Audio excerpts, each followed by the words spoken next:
una jornada, otro encuentro en Dimensión Espiritual, desde Sol TV, en este espacio que gracias a la gentileza de nuestro querido amigo Roberto Wallerstein se nos permite llegar a su hogar, y desde ya le decimos muchísimas gracias, junto a Esteban, nuestro director de cámaras, y por supuesto este gran equipo de producción. Le decimos a usted que tenga una excelente jornada y que sea de provecho este encuentro que nosotros estamos teniendo a su favor, sí, porque todo aquello que instruye es saber, y el saber está hecho para vencer. Saber para vencer es un lema que nos viene acompañando desde el primer encuentro, porque no creer no nos salva de las consecuencias, y aquel que cree algo más sabe de la vida.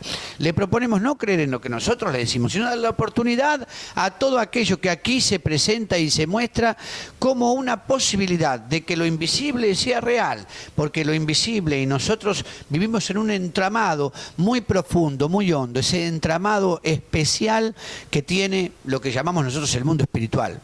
No sé cómo podrá usted decirle, el mundo de lo invisible, el mundo de todo aquello que, sin ser visto, ha dado lugar en la intuición humana a los mitos, a las leyendas, a los grandes cuentos, detrás de lo que siempre se esconde una gran verdad. ¿Sabía usted que no hay cuentos para niños, verdad? No existen los cuentos para niños, todos los cuentos son para los adultos, y así podríamos repasar nosotros los grandes conocimientos que llegan a través del dibujo animado, en modernas versiones, pero que fueron siempre cuentos iniciáticos, aquello que le pertenece al esoterismo positivo, como indicamos en algunos de nuestros programas, el esoterismo que quiere enseñarnos las cuestiones de la vida, la trascendencia y la elevación espiritual. Así usted podría analizar todos los cuentos, pero hoy no lo vamos a hacer. Ya vamos a dedicarle una jornada entera a los cuentos supuestamente infantiles.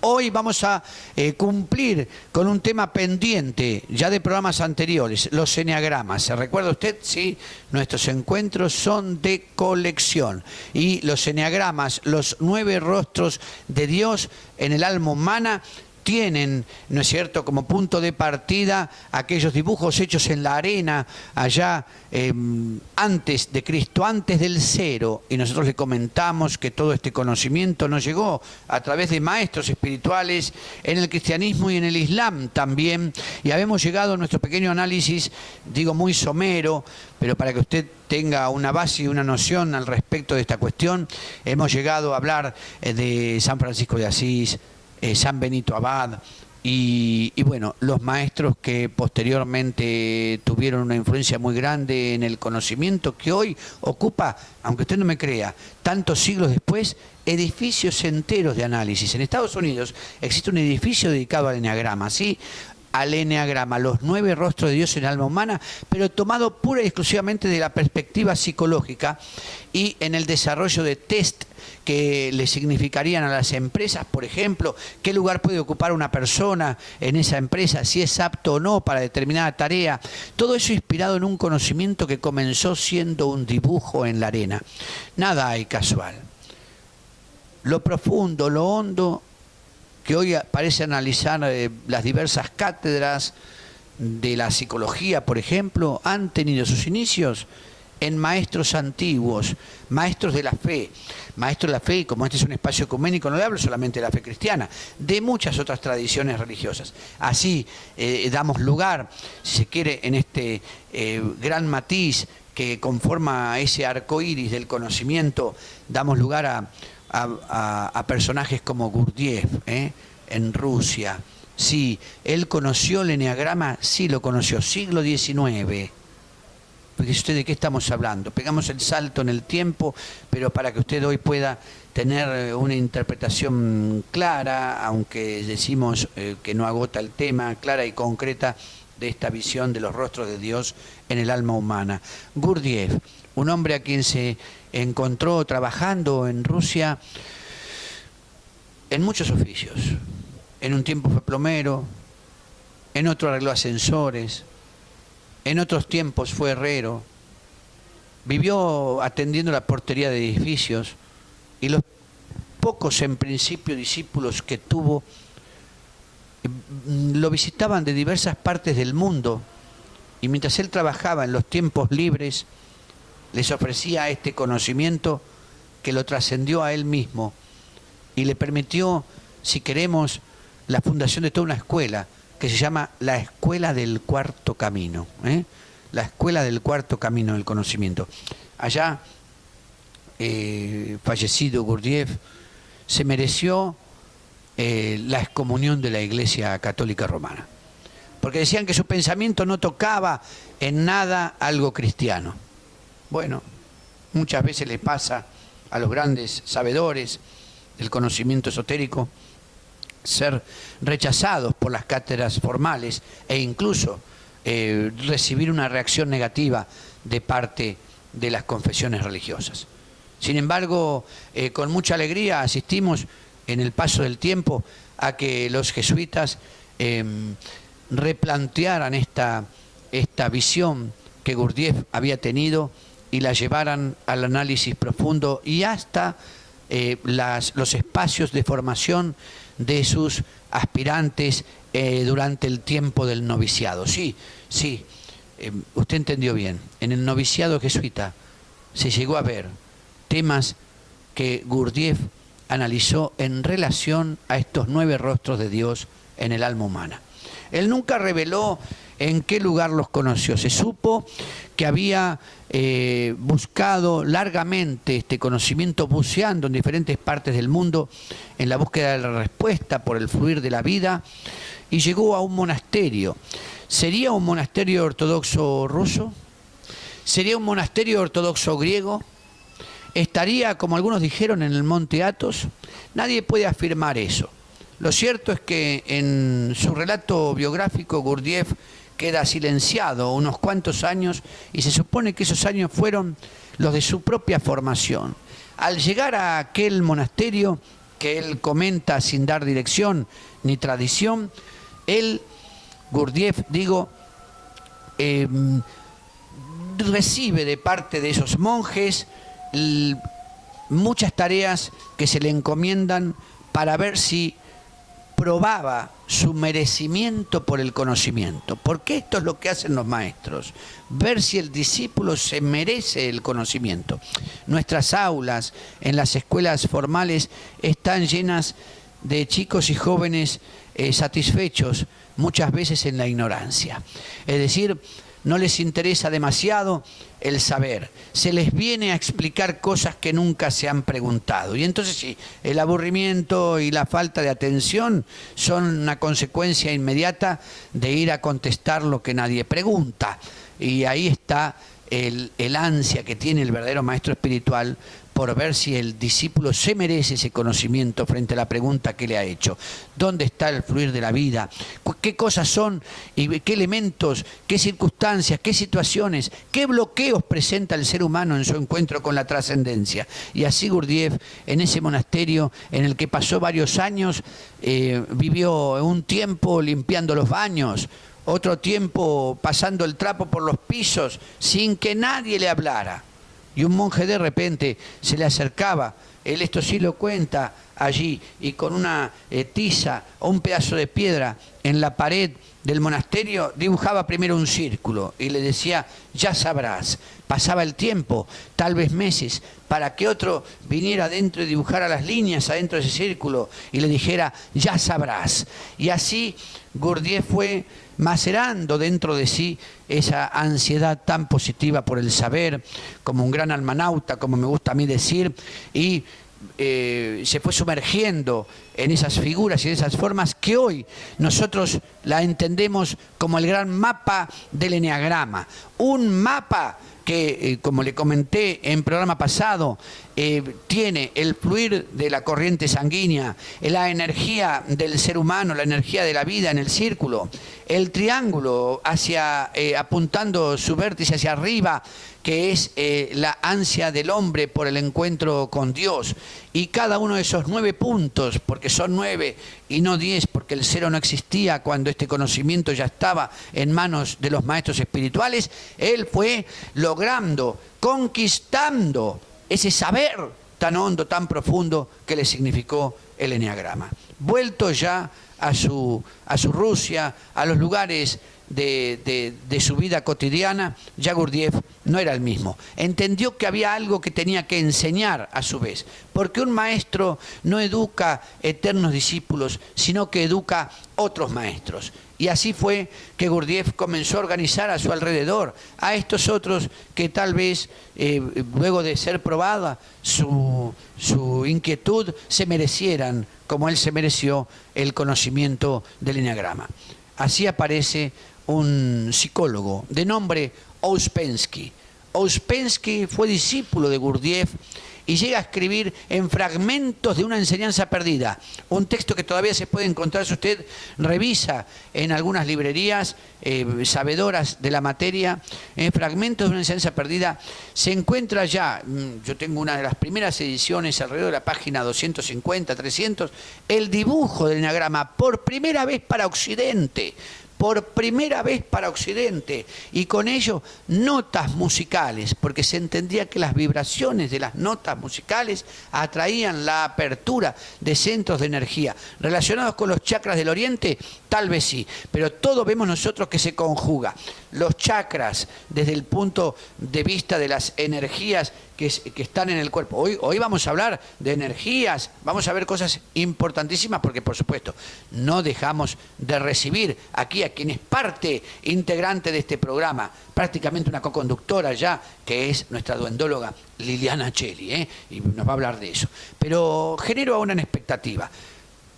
Oriente, Occidente, en una misma disciplina, Gurdjieff enseñándole a los discípulos, Ouspensky, el psicólogo, escribiendo Fragmentos de una enseñanza perdida. El gran tema, el eneagrama. Enseguida volvemos.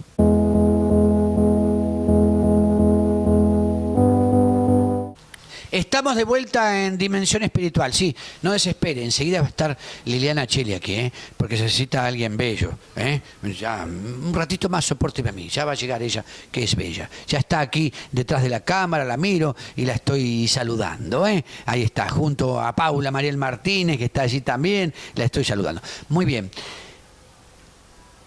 Ouspensky escribe Fragmentos de una enseñanza perdida. Allá, promediando su texto, notas musicales. Esas notas musicales atrayendo un valor energético a la armonización del cuerpo.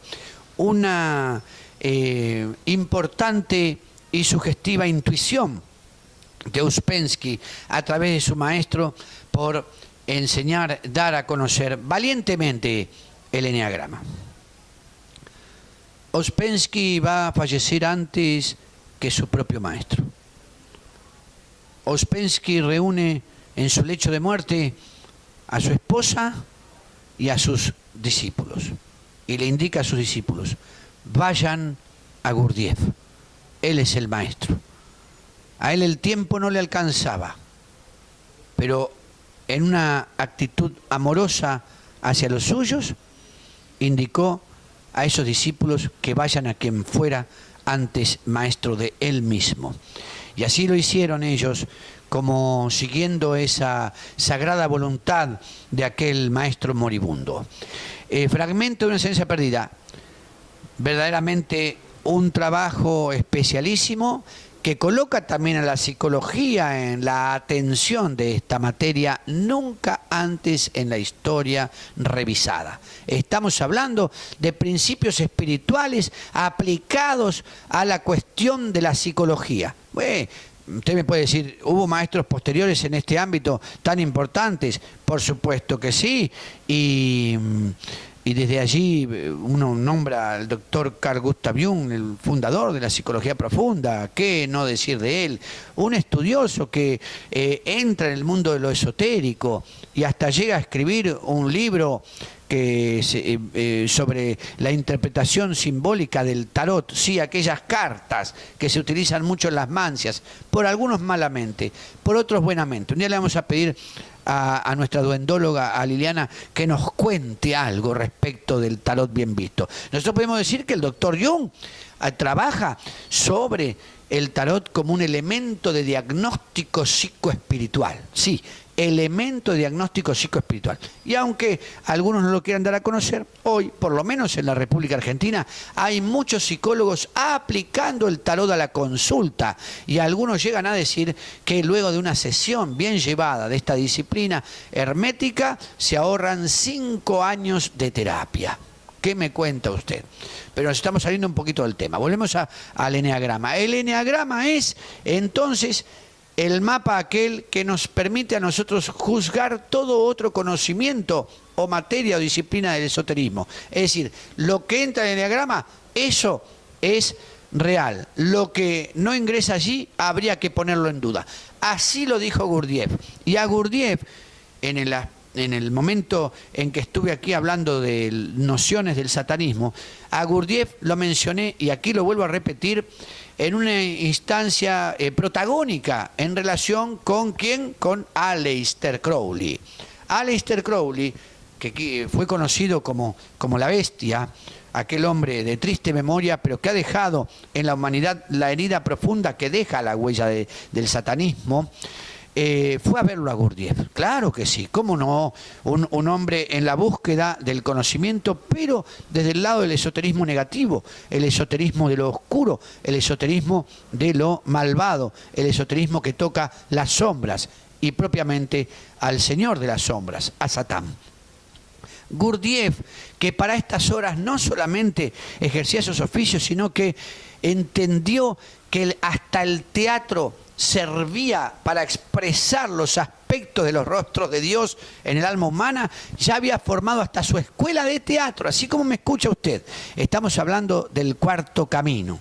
Aquí no lo analizaremos con profundidad, ¿no es cierto? Ya en alguna oportunidad hablaremos o buscaremos un especialista que nos acompañe, que nos pueda decir muy bien qué es lo que Gurdjieff desplegaba en su escuela del cuarto camino. De todas maneras, Gurdjieff y el esoterismo están profundamente ligados y han merecido muchos textos que son de público conocimiento. El teatro, una herramienta para el despliegue del yo, la danza con sí mismo, igual que en algunos aspectos la danza del Oriente, Jean-Michel Jarre en la música también expresa, junto con algunos bailarines que él tiene al momento de esa música tan especial que desarrolla para la armonización de las personas y los chakras, en esas músicas, en esas danzas, expresa algo del eneagrama. Ciertamente recibe la visita Gurdjieff de Aleister Crowley en su propia casa. Uno puede imaginarse aquel día, ¿verdad?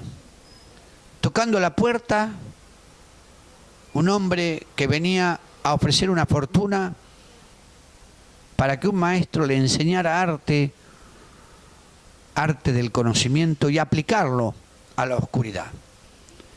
Gurdjieff tenía dibujado en el piso de su casa el eneagrama. Cuando hacía pasar una visita, daba unos pasos hacia atrás, le invitaba a entrar, de tal modo que se acomodara adentro de ese esquema. Él creía muy profundamente que el inconsciente solito iba a darle el lugar al sujeto para que pusiera sus pies sobre el espacio eneagramático que le mereciera su interpretación. No sabemos cuál fue el que Aleister pisó. Sabemos que allí se quedó. Y en ese instante Gurdjieff le dijo: mire, señor, nada puedo hacer por usted. No puedo enseñarle esto. Y ese hombre, que vivió ciertamente sin mayores comodidades, rechazó una fortuna de aquel que venía en nombre de la oscuridad y no bastardeó el conocimiento. Creo que todo esto nos tiene que servir muchísimo a nosotros. Posteriormente Naranjo, y muy cerca de acá, Chile, dice también recibir, ¿verdad?, conocimientos este psicólogo del eneagrama. Conocimientos también llegados de otras escuelas que él tampoco da a conocer. Ciertamente la influencia de Gurdjieff sobre Naranjo es mucha, y así fue como alrededor de 1980 los jesuitas se interesan por esta materia y lo llevan a Estados Unidos. Allí una mujer, una monja benedictina de nombre María Bessing, relacionada con los jesuitas, se transforma en una experta de esta disciplina. De manos de Naranjo, los conocimientos de Gurdjieff, el estudio propio de los eruditos jesuitas, María Bessing, monja benedictina, llega a ser directora espiritual de los jesuitas. Una monja benedictina que asesoró a los jesuitas. Desgraciadamente a la Argentina no llegó. Tal vez porque aquí todavía no tenemos la madurez suficiente para recibir, ¿verdad?, este tipo de información y de conocimiento que tanto se discute en mérito de nada, ciertamente. Si somos discutidos algunos por hablar de lo que hablamos, el exorcismo, la posesión, los duendes, la magia, la profundidad de las curaciones espirituales, cuanto más algunos resistirían el saber que este tremendo mapa de esta geografía que se despliega en el enagrama,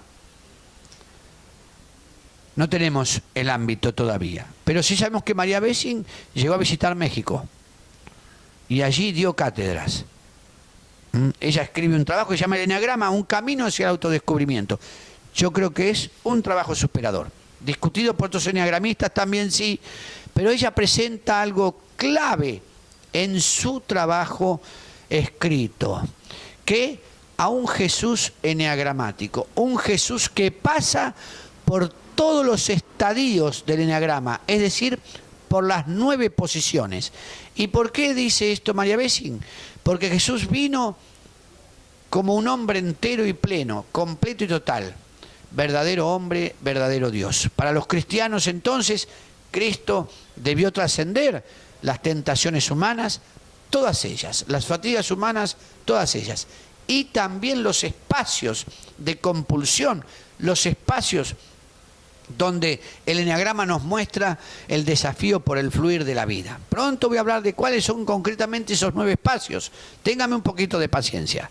Pero sí le quiero decir que Jesús eneagramático resultó, al momento en que María Bessing escribe su texto, uno de los desafíos, no sé si tanto para algunos descorteses que descalificaron desde el principio su tarea, no sería así, pero para quienes nos gusta analizar además el carácter del hombre Dios, que es Jesucristo, se transforma, a mi entender, en un material imprescindible para la interpretación de gestos y actitudes que tuvo Jesús durante su vida terrenal, con los discípulos, con los que lo visitaban, con los enfermos, con los fariseos, con Pilatos y ante el tremendo misterio de su propia muerte.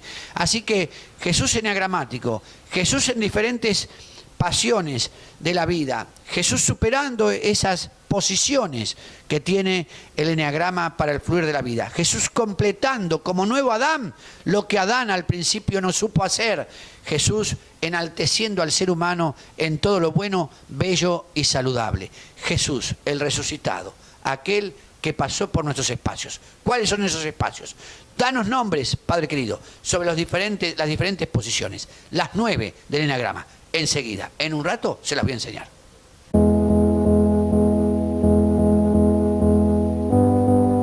Estamos de vuelta en Dimensión Espiritual y, bueno, lo prometido que era deuda, aquí se cumple, ¿eh?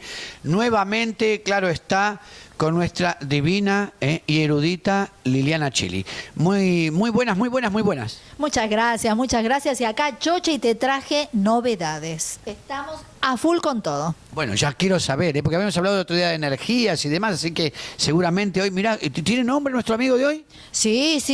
Acá se llama Demetrius. Demetrius, todo naranjita, para cambiar las ondas un poquito y sacar altibajos emocionales, que eso es lo principal.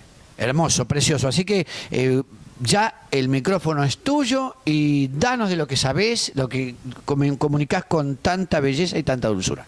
Perfecto. Viste que el otro día hablamos en el otro programa de energía, yo te mostré muchas fotografías Kirlian. Ahora bien, ¿qué tienen que ver todo eso que yo te mostré con los duendes? Eso quedó medio, viste, como inconcluso.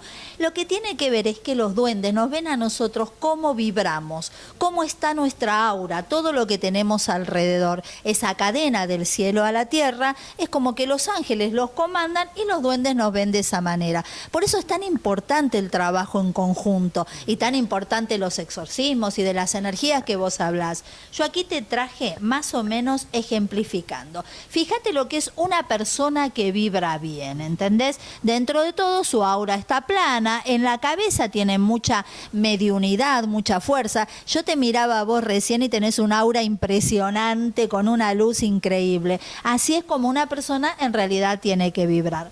Pero ¿qué pasa cuando esos parásitos se nos vienen pegando o esas energías negativas?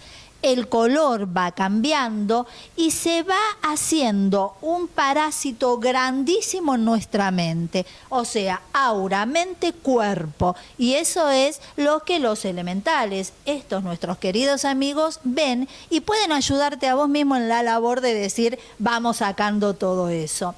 ¿Y qué pasa? ¿Viste cuando algunas personas vibran mala energía, envidia? Fíjate cómo vibra la envidia, lo colorado que se pone la gente en lo que es la envidia. ¿Viste cuando uno dice estamos rojos de bronca, pero muchos rojos también de envidia hacia otro? Y ahora te voy a mostrar algo.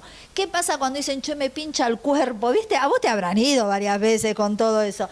Pinchan, ¿qué es lo que sucede? Fíjate lo que sucede en nuestras auras. ¿Cómo están esos pinchazos? Son energías negativas que otra persona larga a través de las envidias, como, no te quiero decir un muñeco de vudú, pero más o menos como para ejemplificarlo y que la gente lo pueda entender. Es de esta manera que vibran las energías. Y hablando, padrecito querido, de energías y de un montón de cosas, yo traje como para comentarte varias cositas de duendes.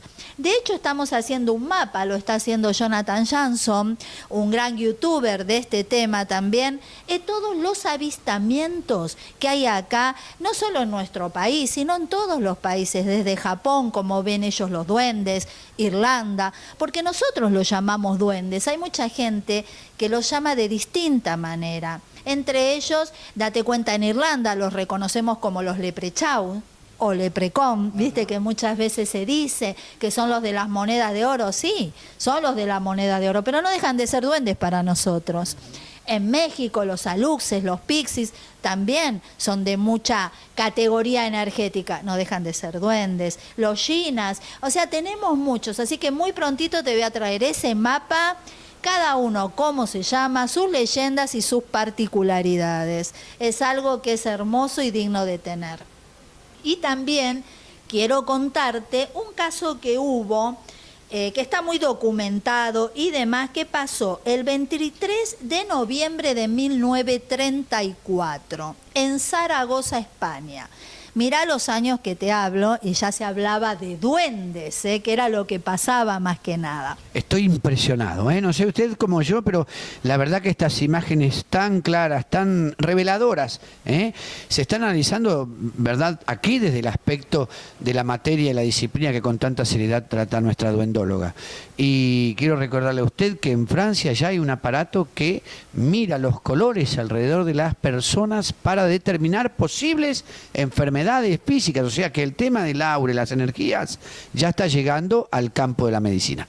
Sí, la verdad está llegando y muchos psicólogos, como dijiste anteriormente, trabajando con tarot, trabajando con elementos de energías. Por eso la unión también es tan complementaria, porque yo en mi caso, ponele que hablo de duendes, y mucha gente te dice o te llegan mail que por ahí viene Nanito Rojo caminando de Blancanieves. No es así, no es para nada. Si hablamos de energías, hablamos de cosas un poquito más elevadas, más puras y con una potencia muy buena, ¿sí? Lo que te estaba diciendo en Zaragoza, España, en 1934, donde evacúan el pueblo de Zaragoza por un duende. En serio, me estás hablando que todo un pueblo tuvo que irse por una presencia de estas que son de este mundo precioso que vos nos traes. Así es. Todo empieza en desconocimiento, ignorancia en el tema. Una señora en una casa cocinando y empieza una voz como cavernosa a hablarle. Te imaginás en aquella época y en aquel momento el susto. Entonces se abarca todo el pueblo, la policía, es más, ya vas a ir viendo las fotos que van a ir pasando. El pueblo, la policía, el alcalde, sacerdotes también, a ver qué era lo que pasaba y todo por un duende. La cuestión que el duende, tenemos el diálogo y todo, dialogaba con la gente, fueron muchos parapsicólogos entendidos en la materia, también dialogando con ese duende supuestamente. Tal es así que, bueno, cercan todo, evacúan el pueblo, la gente, te imaginás, los pueblerinos, qué era lo que pasaba, miedo, los chicos llorando, o sea, se aterrorizó todo tanto sin dar realmente la categoría de lo que él quería anunciarles. Tal es así que evacúan totalmente el pueblo de Zaragoza, se evacúa sin nadie, hasta que pasa, el duende decide irse, así como vino, se fue y esto quedó en una simple anécdota, porque no se pudo investigar más. Sí tenemos los testimonios de las personas, de la gente que vivía ahí, el alcalde, los sacerdotes que fueron, la policía, bueno, todos, porque fue un despliegue impresionante. Imagínate que evacuar el pueblo de Zaragoza, ¿no? Todo por un duende. ¿Y sabés lo que pasó hoy en día? ¿Qué pasó? A ver, Lili, porque la verdad que es impresionante, una historia que otros dirán de película, y sin embargo estamos hablando de documentos formales y fechas, ¿eh? Y que existió realmente y están todos los documentos. Hoy en día se tiró todo abajo y se construyó un edificio muy pintoresco. ¿Sabes cómo se llama? ¿Cómo? El Duende. O sea, ese edificio que hoy en día tenemos la fotografía, que ya la van a ver, se llama El Duende, ese edificio. Ahí está, la gente muy contenta. Es más, muchos turistas van hasta ese edificio realmente a comprobar que ahí se dice el duende y todo lo que pasó, que está documentado. ¿Te haces una idea, aunque sea hipotética o tal vez tengas más información, pues es exquisito, sobre qué le habría llamado a esta entidad a manifestarse, a darse a conocer, si habría un objetivo mayor que solamente decir existo? Sí, yo creo que sí. Eran las atrocidades que se estaban cometiendo en ese momento con la naturaleza en el pueblo. Eso fue una de mis preguntas. ¿Por qué él decidió justo Zaragoza para ir? ¿Qué pasaba? Empezaba la tala de árboles, empezaba todo un circuito de que no estaban cuidando ni dándole el lugar a la naturaleza que la misma pretendía, digamos. Así que fíjate cómo realmente se quieren dar a conocer y cómo están. El trabajo ecológico, ¿verdad? Todo lo que significa ese cuidado de la naturaleza y esa función tan específica que les toca. Sí, hay muchos lugares también donde hay un avistamiento total de duendes. Avistamiento total, háblame de eso. Avistamiento total en varios lugares. En Gironda, sin ir más lejos, donde dicen que se capturó. Acá en Argentina tenemos unos cuantos también, ¿eh? Y ojo que, más que nada también, donde está la provincia de Corrientes, Chaco, Misiones y Paraguay, con nuestro legendario Pompero. Es más, ¿sabés que yo tengo el verdadero Pompero? Te lo voy a traer acá, te lo voy a mostrar, tiene su sombrero grande, inclusive la gente de Formosa o de Misiones que le entregan el tabaco y le entregan la caña, y cómo ha ayudado a muchos. Fuera de todas las leyendas que te dicen que Yacilla Teré, que roba a las mujeres, que rapta a los niños, nada que ver con todo eso. Cada mujer que quedaba embarazada le echaban la culpa al pobre Pomperito, y no era así, no. Ahí tendría que ser más carnal el asunto, pero no, era muy, muy distinto. Nos quedamos, esa es una promesa, ¿eh? Sí. De traerlo acá. Fíjense qué interesante. Yo le pido a usted aproveche esto. Hay textos de Liliana que son de imprescindible consulta, ¿eh? Después vamos a pedirle que nos dé sus redes. Ahora vamos a dejar que avancen esta deliciosa forma de darnos a conocer su disciplina. Usted está con la única duendóloga de la República Argentina, reconocida internacionalmente, sé lo que le digo. Y mandamos un saludo grande a la revista SK de Punta del Este, que le ha hecho una nota fantástica a nuestra admirada Liliana. Adelante, Lili.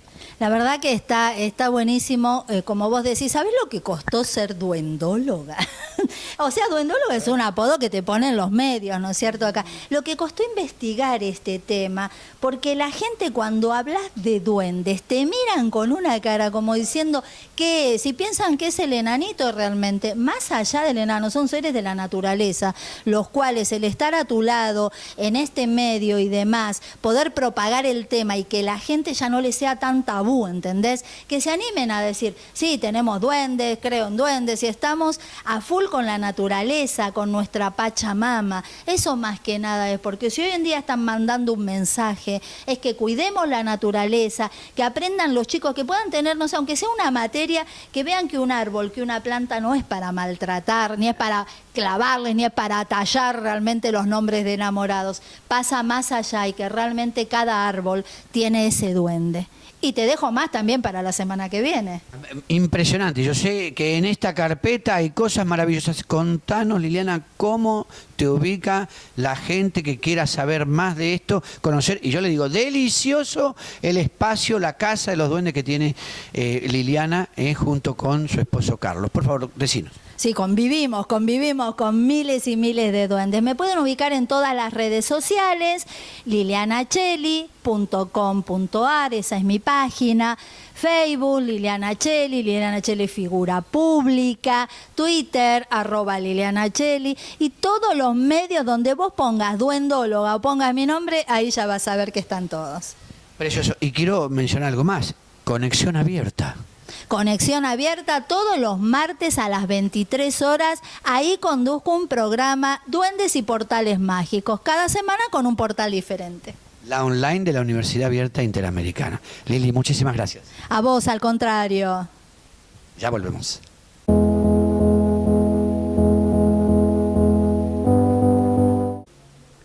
Aquí estamos de nuevo con Dimensión Espiritual. Bueno, yo le pedí a Liliana, que sigue aquí con nosotros, que nos permita la compañía de Demetrius, pero me tomo este atrevimiento, por supuesto, con el permiso de ella. Escuche estos nombres. Sir Arthur Conan Doyle, George Harrison, sí, el músico, William Butler Yeats, el dramaturgo, Elena Blavatsky, una teósofa, escritora, mujer del esoterismo, y Hugh Dowding, oficial de la Real Fuerza Aérea Británica. Estos nombres tienen que ver con experiencias con los duendes que la semana que viene nos va a estar comentando nuestra duendóloga oficial, la única, la mejor, porque le digo la verdad, si aparece alguna otra hoy, le está copiando, le está copiando, es Liliana Cheli. Y para nosotros es un orgullo tenerla con nosotros, ser nuestra par, pero además la amistad que nos brinda junto con Carlos, su esposo.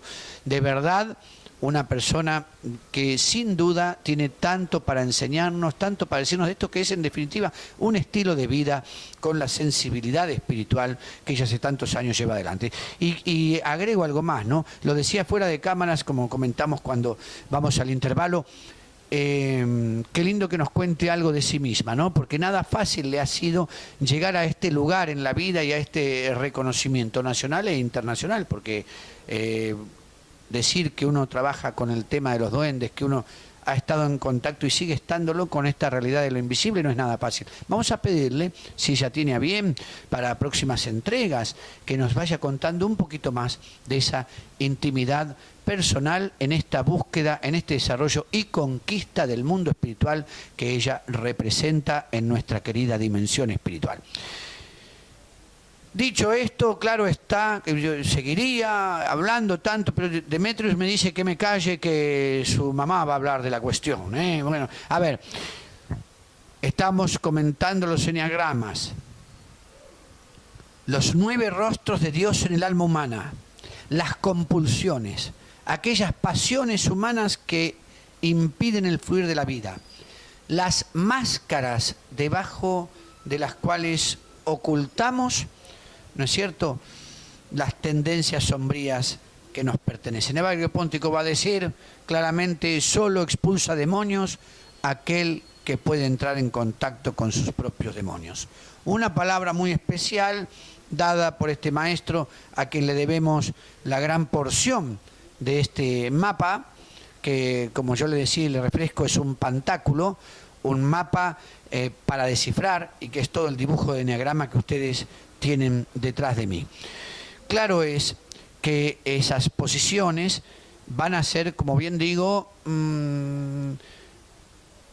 ciertamente camufladas, maquilladas, embellecidas por aspectos como positivos. Nadie se presenta a sí mismo diciendo: yo soy un seguidor de la ira, yo tengo mucha ira en mí. No, nadie va a decir: tengo necesidad de los demás.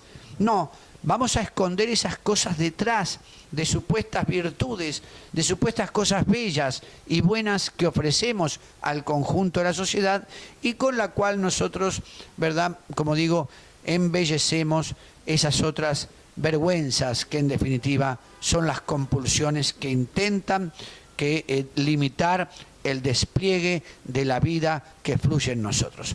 Así los espacios eneagramáticos. Así nosotros, si empezamos por el número 1, nos vamos a encontrar justamente con la persona que busca la perfección. Aquel que quiere que todo esté en su lugar. Aquel que le da su nombre a cada cosa. El que entiende con lo que va a llamar el eneagrama el dragón, la ilusión de sí mismo, que si todos fueran más dedicados y ordenados, el mundo sería mejor. Ese es el perfeccionista.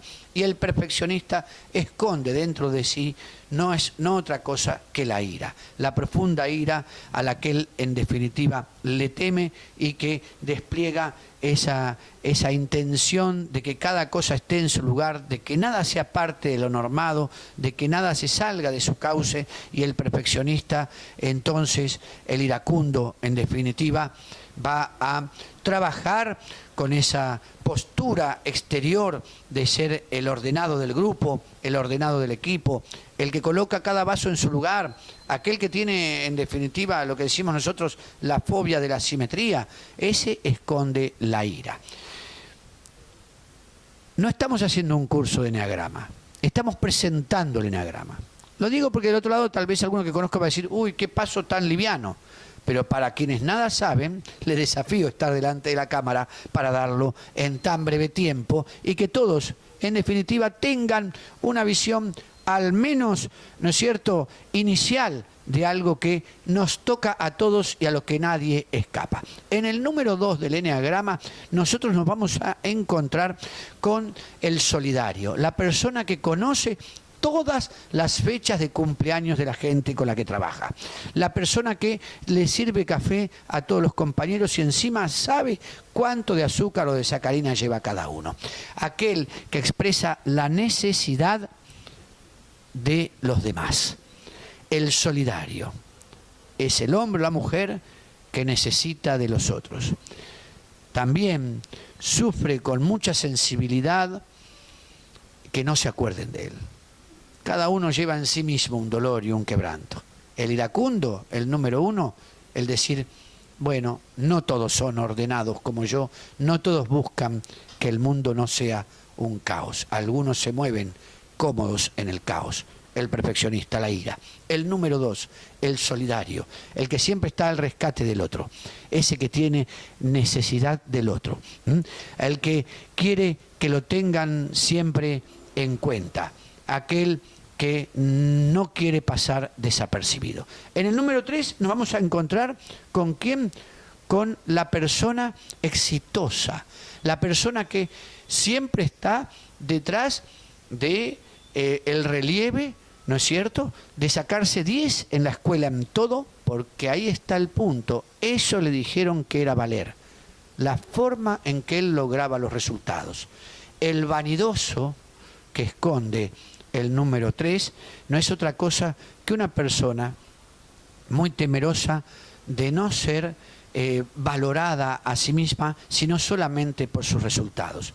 Es el que va a estar detrás siempre del último coche, el nuevo, de la ropa más cara, de la presunción del zapato más bonito.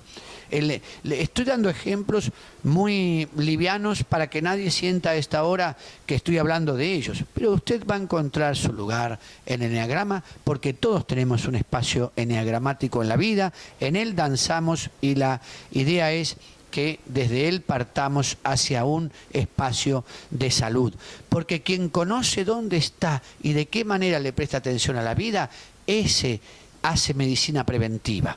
Ese puede sanarse de aquello que tan bien sabe hacer cuando sufre. Porque algunos pueden interpretarlo desde acá. Lo que mejor sé hacer, eso a veces resulta una maldición. El estar siempre arriba de todo y en la cima, el intento por hacerlo, el tratar de conservarse allí para el vanidoso es toda una tarea que a veces se transforma en el infierno. El servicio permanente a los otros, que tiene el número 2, el solidario, que siempre está atento a los demás y que nunca recibe atención de los otros, o muy pocas veces, y ciertamente muchas menos veces que la que él lo presta, ese también vive en el infierno de saber ser muy solidario. El perfeccionista, ya lo conversamos. Ira, necesidad, vanidad. Y el número 4, el distintivo, el distinto, el nostálgico, que en el fondo es aquel que vive en un profundo estado, atemporal. La nostalgia, ¿qué es la nostalgia? La nostalgia es el dulce dolor. Entiéndame esto. Hay mucha gente instalada en la nostalgia. La nostalgia es el dulce dolor. Es el recuerdo de lo pasado que, aunque a veces nos resulta amargo, da como un tinte de caricia en el corazón. El nostálgico sufre mucho. El nostálgico busca ser el distinto. ¿De qué manera?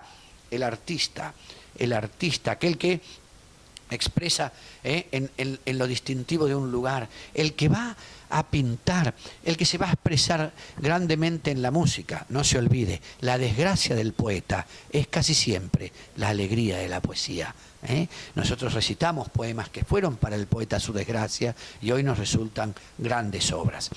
El distinto, este hombre que en definitiva está dentro de lo emocional, con una carga profundísima por merecerse la vida. Ese es el número 4. Voy al número 5, el observador, aquel que toma como distancia de todas las cosas. En el fondo, el avaro colecciona experiencias de los demás, se distancia para no ser herido, y la avaricia que él posee es la avaricia del saber. Es aquel amigo que te avisa después de una traición: ah, yo me imaginaba que te iba a hacer eso. ¿Y por qué no te avisó? Porque él solamente saca lo que se llama platea para ver la vida de los demás y desde allí tomar juicio de ellas, pero compartir para él significa perder. Compartir significa perder. Este es el verdadero avaro del eneagrama, la persona que colecciona el saber de los demás, el que se distancia y se refugia en lo mental. Desde ese lugar nosotros no podemos tener un compromiso emocional ni serio ni duradero. Voy al número 6 y fíjese con qué velocidad trato de hacerlo. ¿Quién es? El leal, el que va a cumplir siempre las leyes, aquel que va a estar apegado al estatuto. El fanático también, sea de su club de fútbol, sea de su iglesia, de su sinagoga, de lo que sea. El fanático, el leal, el que no quiere salirse nunca de las normas que le han impuesto. Ese es el número 6. Es mencionado por autores posteriores a Evagrio como aquel que es prácticamente el representante de ¿qué cosa? Del miedo. Es el representante. Se apega tanto a lo escrito que expresa un gran temor. Siempre está mirando en juicio a los otros. Es también alguien que no sabe ponerse en el zapato de los demás. Cumple 95 años el socio del club, ¿verdad? 95 años de edad, un socio del club que no llegó a los 50, y se dice que recién a los 50 hay que darle la medalla de honor, pero este ya tiene 95 años de edad, hace 49 que está en el club. Él va a decir, no, el estatuto dice, le falta un año, no le podemos dar la medalla. Este tipo de personalidades sujetas al miedo sufren mucho, porque necesariamente tienen que estar apegados a una norma para entender que ellos pertenecen a un lugar. Este es el número 6. El número 7, el optimista, el eterno optimista. El que dice, no, no me hables de eso, no, por favor, no me vengas con esas cosas. Aquel que no puede ver el aspecto de la vida que le resulta contrario, el dolor del otro, y hasta el propio dolor también va a tratar de enmascarar. El optimista quiere ser el alma de la fiesta, pero en definitiva es la personalidad triste, porque hay que, y hace un gran esfuerzo, porque hay que lograr sumergir la historia personal en todo lo que es simplemente el placer y el gusto. La soledad lo muerde, y el optimista a las horas de la noche es lo que en definitiva esconde un hombre triste. El 8, el jefe. El jefe es el abogado de los demás. El que cuando entró el cadete en el trabajo y los otros están dando mucho que hacer, le dice, no, che, eso no se hace. No vos, porque fíjate, él entró recién, pero tiene derecho como nosotros. Cuando llega a un estadio superior se va a transformar en la competencia. El 8 fue el hermano del medio.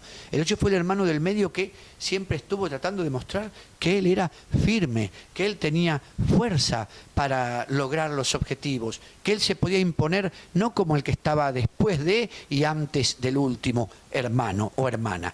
El jefe es aquel que también se transforma en el abogado del diablo, pero que a un momento de la estatura de quien tiene las posibilidades para alcanzar su lugar, lo va a transformar ¿en qué? En un adversario, en un enemigo. El jefe es un gran dictador que en el fondo también quiere ser reconocido por una fuerza que internamente no lleva consigo. Y por último el 9, la pereza, la asedia, el abandono. El 9 es la persona que quiere vivir en paz, dice, pero que niega todo a su alrededor diciendo, si las cosas son así, que sigan de esta manera. Si no tiene solución, ¿para qué preocuparse? Si la tiene, también para qué preocuparse. Aquí tenemos las 9 posiciones. En algún momento vamos a volver sobre esta disciplina, porque apenas están presentados los lugares. ¿Se sintió identificado con alguno? No sé, cuéntemelo. En el Twitter, @obispo_Manuel. Cuéntemelo en el Facebook. El Facebook es Manuel Adolfo Acuña, el exorcista. Nos va a encontrar allí. El correo padremanuel1@yahoo.com. Muchísimas gracias por esta jornada, por su atención. Aquí desde Sol TV, para usted, Dimensión Espiritual. Que Dios los bendiga.